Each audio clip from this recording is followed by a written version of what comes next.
Yeah. What do you think of Ibogaine? Ibogaine is the fourth item on my list of exciting new developments. How do you spell that? Ibogaine.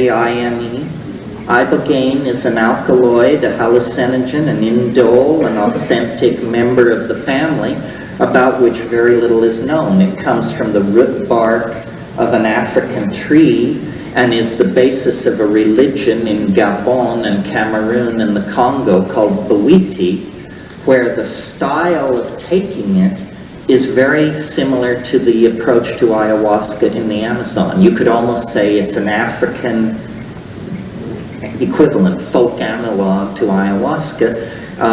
It is also rumored to be an aphrodisiac, a true aphrodisiac, meaning that most things which are said to be aphrodisiacs are in fact either cause prolonged erection or genital itching or something like that. In other words, they're somewhat peripheral to the real sexual response. Ibogaine isn't. I mean, Ibogaine is very interesting because if you're in a non-sexual context and you take it, sex is not an issue.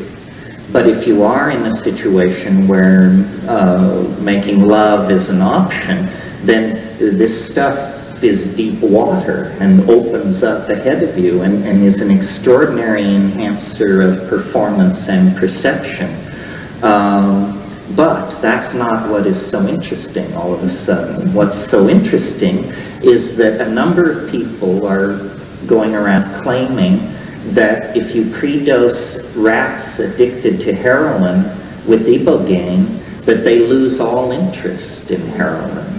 And this same response seems to be true for cocaine. And anecdotally, it seems to be true for human beings. And so NIDA, the National Institute for Drug Abuse, has recently funded a multi-million-dollar study of Ibogaine as a possible cure for hard drug addiction. I love this notion that you could cure hard drug addiction with, of course, a drug. It had to be, didn't it? So we'll see where this leads. In any case, you should know, since probably few of us have a heroin problem, that this is a great hallucinogen and a great enhancer of sex, and very little is known about it. The usage of it in Africa is even not well understood because there is no record of it being used before 1860. And yet the areas of Africa where it's indigenous, the Portuguese have been in there since the 1430s. So just suddenly, in the late 19th century, this thing like emerges de novo. So that's very interesting, and it needs to be studied, and its structural near relatives need to be studied.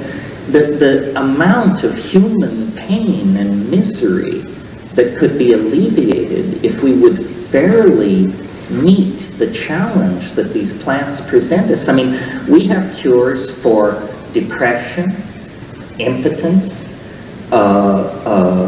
mood swings, all of the psychological tattering that we're subject to could potentially be corrected through psychoactive drugs, and yet we're not looking at this. You know, drug companies are fearful, commercial and market forces mitigate against it, and people are miserable. As an example, along the lines of Ibogaine, but in another part of the world, in Thailand, there's a plant called Mitragyna speciosa.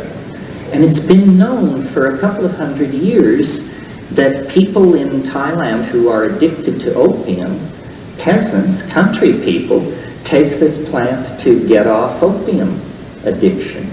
Well, it's called kratom in Thailand. Well, none of us have ever heard of it. But if you go to Thailand and ask about it, they'd say, oh, terrible, very addicting, will completely ruin your life. We have a national program to eradicate this tree. It's very highly illegal.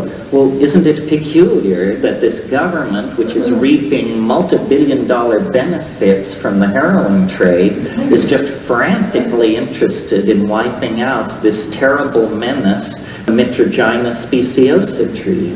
Very bizarre.